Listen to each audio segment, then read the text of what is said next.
বিচার বিভাগ, সেনাবাহিনী, আইন শৃঙ্খলা, পুলিশ, প্রশাসন, আমলা বলি, সাংবিধানিক প্রতিষ্ঠান বলি, সব কিছুকে আপনি বলছেন আওয়ামী লীগ বর্তমান সরকার ধ্বংস করে দিয়েছে, কিন্তু এই প্রতিষ্ঠানগুলো তো তার আগের সরকারও কলঙ্কিত করেছিল, সেটা বলবেন না? করেছে, অফকোর্স করেছে, কিন্তু আওয়ামী লীগ সিগনিফিক্যান্ট লেভেলে তাৎপর্যপূর্ণভাবে এর পরিবর্তন করেছে। এইটাই আমি পার্থক্যটা বলতে চাচ্ছি। আগের সরকারগুলো চেয়েছে এটাকে দখল করে চিরস্থায়ী করার, ফেল করেছে। এই যে ফেল করে, এইটা প্রত্যেকটা প্রতিষ্ঠানে আবার একটা মানে রাখে, চাপ রাখে যে না আচ্ছা চিরস্থায়ী না, ফলে আমার এর পরের টার্মে এসে জবাবদিহিতা করতে হতে পারে।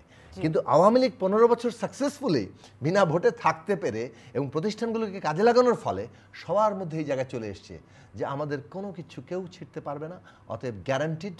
এবং সেই গ্যারান্টি পাওয়ার ফলে সবাই যা ইচ্ছা তাই করার লাইসেন্সটা পেয়েছে। এবং আপনি খেয়াল করে দেখুন কেন আওয়ামী লীগ, আমি বলি কেন আওয়ামী লীগ বেনজির সাহেবের বিরুদ্ধে কিছু করতে পারে না। আমি আপনাকে বলি কেন আওয়ামী লীগ বেনজির সাহেবের বিরুদ্ধে কিছু করতে পারে না।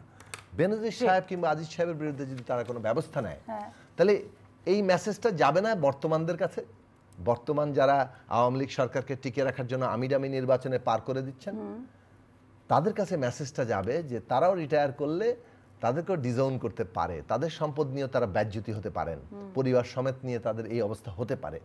তখন তারাও এই যে সার্ভিসটা এতদিন 15 বছর পেয়েছে এইটা দেওয়ার জন্য যথেষ্ট প্রস্তুত থাকবে না। ফলে আওয়ামী লীগ গঠনগতভাবে বাধ্য এদেরকে ইনডেমনিটি দিতে।